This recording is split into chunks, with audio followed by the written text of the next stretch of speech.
All right, hello, hello, hello. Wow, it's hard to believe mid-year is past. We are here in August. By the time this airs, it'll be the third week of August, and we're talking a little bit about our Windermere Foundation.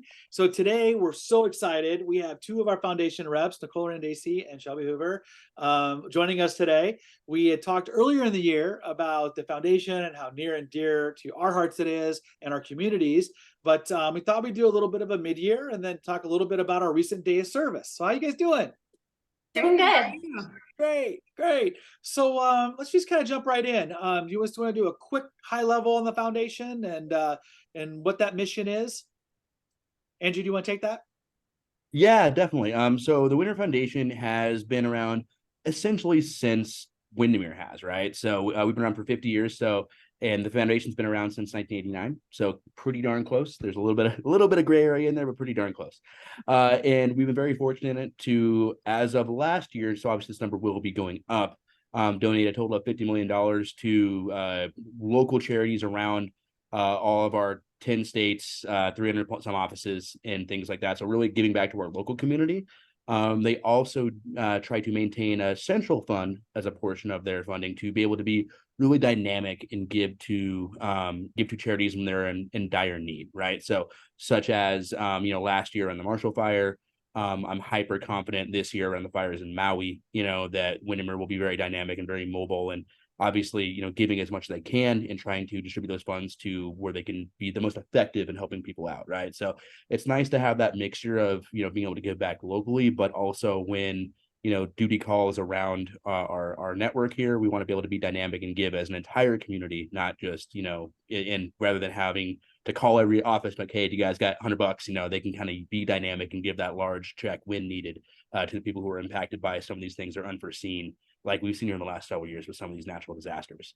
So yeah, and the commitment is to help, low income people, homeless and families to be on their feet and be able to, we are obviously committed to home ownership as an organization and just general people being able to live and have structure and reliable home lives. And that's a big issue to being able to just be a contributing member to society and be able to be safe.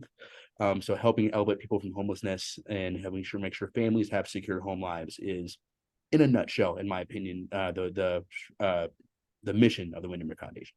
Oh, that's great. That was a great wrap up. So Shelby, I'll kind of throw it to you a second. So maybe talk a little bit. You're one of our foundation reps. Maybe talk a little bit about what we did this year for the Day of Service. Yeah, so Day of Service is a corporate-wide event that we shut down all the offices once a year. And this year we partnered with the Gibson House, which is part of the Providence Network. And we went in and basically did a full landscape remodel for them.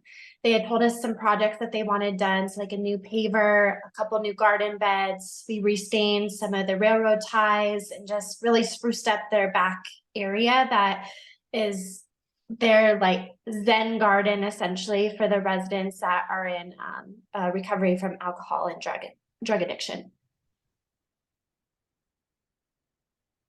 Yeah, absolutely. And they've got a large network on the Front Range, right? Multiple phases of where people are, including the goal is to get them out on their own, as well. So Nicole, we talked a little bit about, we did painting, we painted furniture. Yes, that was Uh, fun. we had to go buy more paint, which is great. So we had a lot of dialogue with a couple of the people that live there, Yeah. as well as helping them with furniture and some repair and painting and whatnot. So just talk a little bit about that. Yeah, it was really wonderful to spend a day out there, just helping them with some of the projects that they needed just time and money for.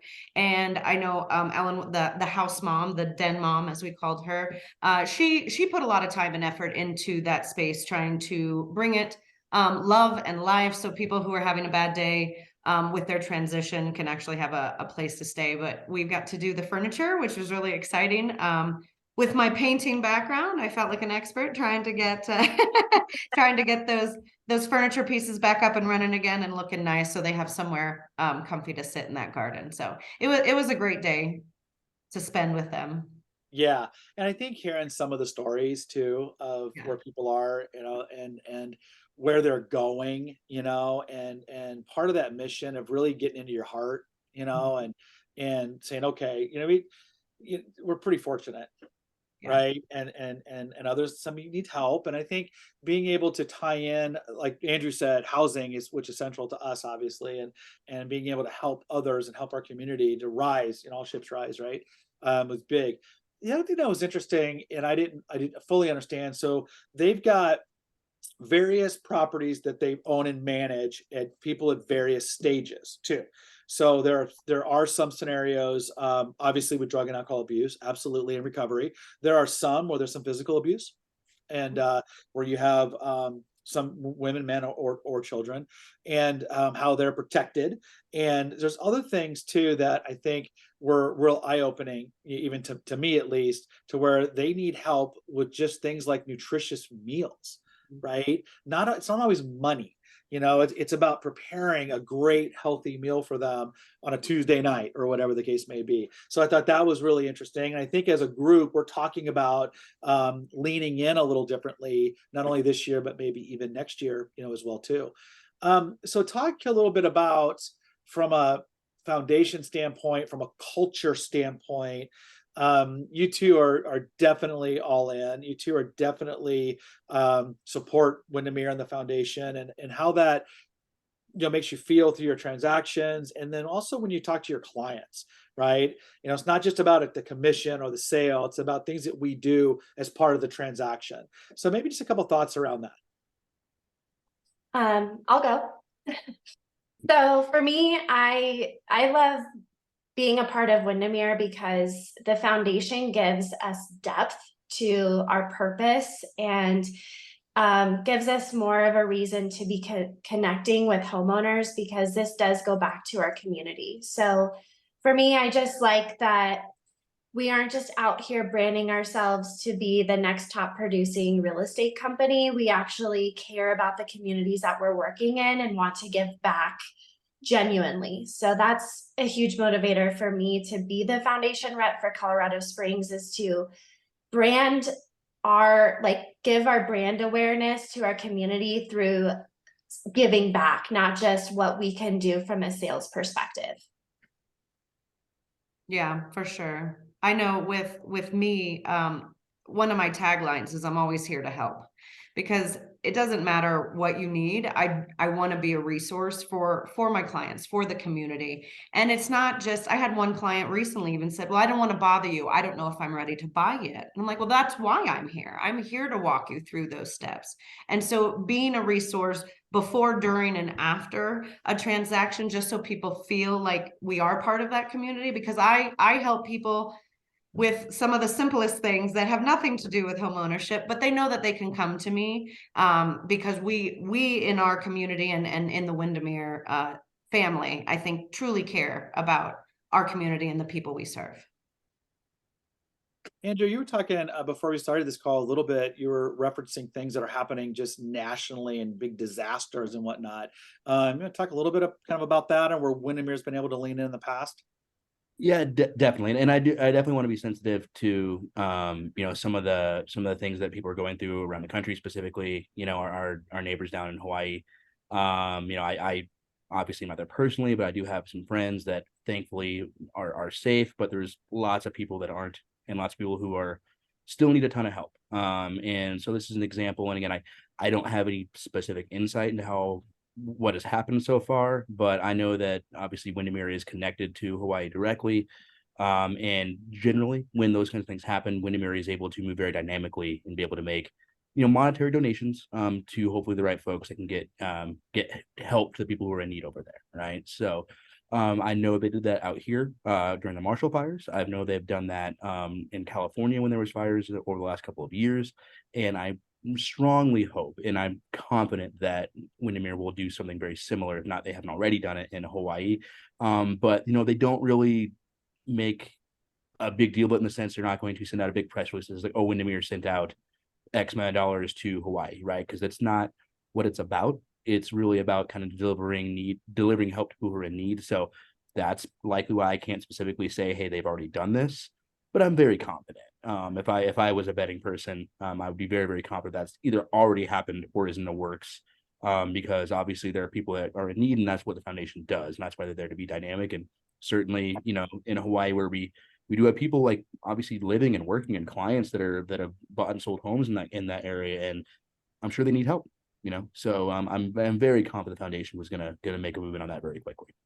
Yeah, and I think I think part of that is being very nimble, be able to move quickly. And a lot of Mhm. our markets that we serve in the Western United States have experienced a lot of things in the last 36, 48 months, right? From fires to flooding, all Utah is a prime example. Mhm. That record snowfall and flooding this year, caused a lot of damage, it's California fires and Oregon and Washington even. So I think it's important that, yes, we have our cause and yes, we have things that we support, but at the same time, our funds that get developed and grow over the course of the year through our client transactions also are able to be nimble for big things where we band together as a company, no matter what state you live in, which I think is pretty cool. Yeah, and I think it's great because it is something to be proud of here. I think as as realtors, we're very used to, some of us are part of teams and some of us are fortunate to be part of really good teams like Windermere. Some of us work on our own, right? But either way, we are kind of all, I mean, we're all 1099s here. We're all here to kind of work, elevate our own sales and kind of work together when we can in a civil way. But it's nice to be able to like really give back more directly. I think the foundation does a good job of balancing some of the more intimate and day-to-day focused help like we're doing here, and then also having kind of the back home office have some of those funds earmarked out to do some more big dynamic, because sometimes you just got to write a check, you know what I mean? Like there's no way to offer the kind of assistance that we're talking about right here for something like the fires in Maui or for something like the fires up in Boulder when we had them here a few years ago. Those people needed money to pay for hotels and food and water and things like that, right? So sometimes that's what you need, right? And so they do a good job of trying to be related to that. And obviously it feels nice to, I want to echo what Nicole said, like we're really here to help, right? And I think a lot of people, when they think about a realtor helping them, it's like, oh, hey, I've already been pre-approved and ready to go buy a house. Let's go. Now you can help me. It's like, well, no, we're really here to help you out through the entire process. I mean, I think everyone on this call and most people on our team have people we work with for years that are just not bought a house because they weren't ready financially or weren't ready emotionally or weren't kind of worried to wrap their head around the process. But we're still here to help, right? And so even if you aren't currently in a financial position to buy a house, if you need a place to live and you're able to kind of work with the Providence Network to get that taken care of, we want to support you in that and help you get launched and help you kind of, be stable. So we're able to really help people out through all aspects of that process, and all walks of life here in our local community. And I'm really proud of the work the foundation does. And I really want to thank Nicole and Shelby for being our advocates to make sure that Colorado is well represented for the foundation. Yeah, absolutely. Very, very, very well said. That was really, really well said. So Shelby, you're based out of Colorado Springs, but clearly you've got clients all the way up the Front Range, even down south. I know that you're working on a few scenarios and working with a few organizations out of Colorado Springs that we'd like to integrate. We'd like to do that as appropriate when we can. What's kind of your thought and your vision to meld the two between the Denver market and the Colorado Springs market? I think blending partnerships early next year and getting a day of service down here next year would be ideal, because then that'll give me the rest of the year to really develop those relationships and figure out how we can best serve them and logistically get everything put together. So it's just a matter of nurturing the relationships right now and then getting some events put together that are going to be helpful for them. Yeah, I totally agree. And I think one thing we've seen throughout our network is, granted the company chooses a day, which is usually the first Friday in June, usually, but you don't have to do it that day. There are some offices based on logistical reasons and weather reasons that do them in the fall. Mhm. They pick a day in the fall and that's their day, and the whole state just lobbies around it. So I think we could probably, that's an opportunity for us too. If we have one in Denver, then we do one down in Colorado Springs potentially, Yeah. or wherever, wherever that need is. I think, and as you're identifying that, for us and for the foundation, I think it'll just become clear. It'll just become very clear to us over time, right? Yeah. So yeah, so I think this is amazing. I mean, these are one of the things that as we are looking for new agents to join our team, that getting inside people's minds and hearts, I think, are a really big deal to us. I know Andrew and I spent a lot of time, back and forth on individuals as over the last few years as we're growing. And if they don't check some boxes or meet certain cultural items, they may or may not be the right fit. And so part of the community piece and what's in people's hearts is absolutely something that's really important to us, right? And I think it's creating a great network, a great culture, right, of that team environment and that can-do environment. I'm trying to think of a sports metaphor, Andrew. You'll probably beat me to it though. But some sort of that environment though that we're all moving forward together with one cause, right? Yeah, no, and I think it's great, guys. It's definitely something that we talk about a lot. You'll hear from us quite a bit talking about the foundation. I think we mention it at least a couple times a month in team meetings and things like that. So, yeah, it's really something we commit to, And I know that I'm really proud of the work Colorado's done. I think we've always kind of outkicked our coverage as far as what our expected contributions are from relative to what we actually give. So our agents are all very, very generous with their time and their money. And I want to continue to do that, right? So that's the kind of culture we're trying to grow here. And yeah, we continue to make lofty goals and hopefully we keep meeting them. Yeah, very cool. Well, we are just any other thoughts, Shelby or Nicole? I think we've covered it all. Okay. We are just, we're very proud of you. You guys are doing a great job. You're a great representation of us in our franchise. And I think you're learning as well from your peer group across our 11 states. And I'm looking forward for more cool, fun things, even one-offs that we can do, to help locally and help those in need. So thank you again for your support, the foundation and all that you guys do. Thank you. Thank you, guys. Great. So we'll have so thanks for listening. I appreciate those of you guys are listening either on video or on a podcast. We'll continue to keep you guys in the loop and keep involved.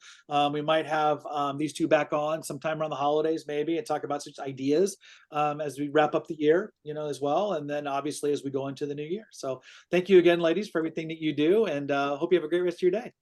Great. Thank you, guys. You. Thanks.